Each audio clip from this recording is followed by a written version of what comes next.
नमस्कार। क्या उत्तर प्रदेश में अब भारतीय जनता पार्टी को विधानसभा के उपचुनाव की 10 सीटों पे हार सामने नजर आने लगी है? क्योंकि भारतीय जनता पार्टी इस हार से बचने के लिए अब सारे हथकंडे अपना रही है। सबसे पहले कई पोलिंग बूथ यादव और मुसलमान बीएलओ को हटाया गया और अब उसके बाद कई जगहों पर ऐसी खबर आ रही है कि यादव और मुसलमान के नाम भी वोटर लिस्ट से काटे जा रहे हैं। उत्तर प्रदेश में यादव और मुसलमान समाजवादी पार्टी का सबसे बड़ा वोट बैंक है। इस मुद्दे को लेकर अखिलेश यादव ने कल एक ट्वीट किया और ट्वीट करके जानकारी देते हुए कहा कि उत्तर प्रदेश की 10 विधानसभा सीटों के उपचुनाव में अपनी संभावित हार से बचने के लिए भाजपा एक तरह मनचाहे तबादले करवा रही है, तो वहीं दूसरी तरफ जायज मतदाताओं के नाम भी कटवा रही है।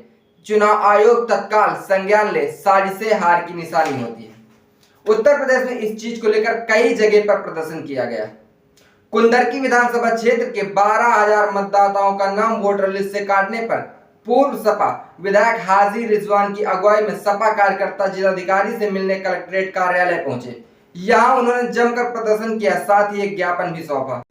उत्तर प्रदेश की अन्य 10 सीटों के साथ कुंदरकी में भी उपचुनाव जल्द ही होने वाले। कुंदरकी विधानसभा सीट से पहले समाजवादी पार्टी के जियाउर रहमान बर्क विधायक थे, लेकिन उनके संभल से लोकसभा सांसद निर्वाचित होने के बाद यह सीट खाली हो गई।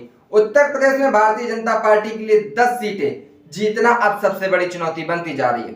उत्तर प्रदेश में 10 विधानसभा सीटों पर उपचुनाव की तारीख अभी भले ही घोषित नहीं हुई हो, लेकिन इन 10 सीटों पर जीत को लेकर सभी पार्टियां, खासतौर पर भारतीय जनता पार्टी ने पूरी ताकत झोंक दी है। माना जा रहा है कि यह उपचुनाव यूपी में होने वाले साल 2027 के आगामी विधानसभा चुनाव का सेमीफाइनल होगा। जो इन चुनाव में सबसे बड़ी जीत दर्ज करेगा वही 2024 में जीत के करीब होगा।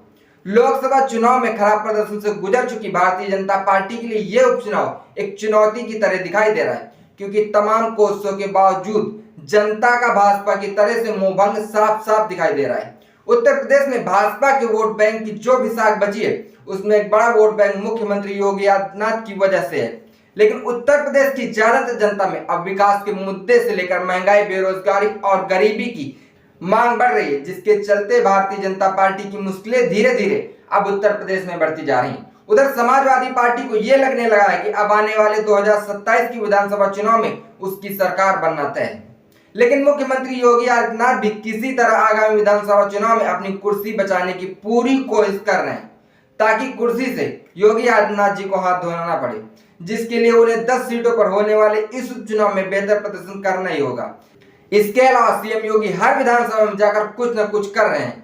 पिछले दिनों वो मिल्कीपुर और कटेरी विधानसभा में पहुंचे और वहां विकास योजनाओं के साथ ही लोगों को संबोधित करके चुनावी रणनीति की शुरुआत कर डाली। लेकिन समाजवादी प्रमुख अखिलेश यादव जी हर विधानसभा क्षेत्र में लगातार बैठकें भी कर रहे हैं। भले ही भारतीय जनता पार्टी ने कैडर और सरकार समेत कार्यकर्ताओं को लगाकर जीत के लिए अपनी पूरी ताकत झोंक दी है और करीब 30 मंत्रियों के अलावा कई दूसरे नेता और भी लाखों कार्यकर्ताओं को इन 10 सीटों को जीतने की कोशिश में लगा रखा है, लेकिन समाजवादी पार्टी और कांग्रेस के प्रति लोगों के बढ़ते झुकाव को लेकर वो चिंतित भी है। ऐसे में देखना यह होगा कि ये 10 सीटें किसके हाथ लगेगी। आपको क्या लगता है कि उत्तर प्रदेश के आने वाले समय में जो विधानसभा की 10 सीटों पर चुनाव होने वाले हैं, इन उपचुनाव में कौन सबसे बड़ी जीत दर्ज करेगा? इस बात का जवाब कमेंट बॉक्स में कमेंट करके जरूर दें। देखते रहिए हालचाल। जय हिंद।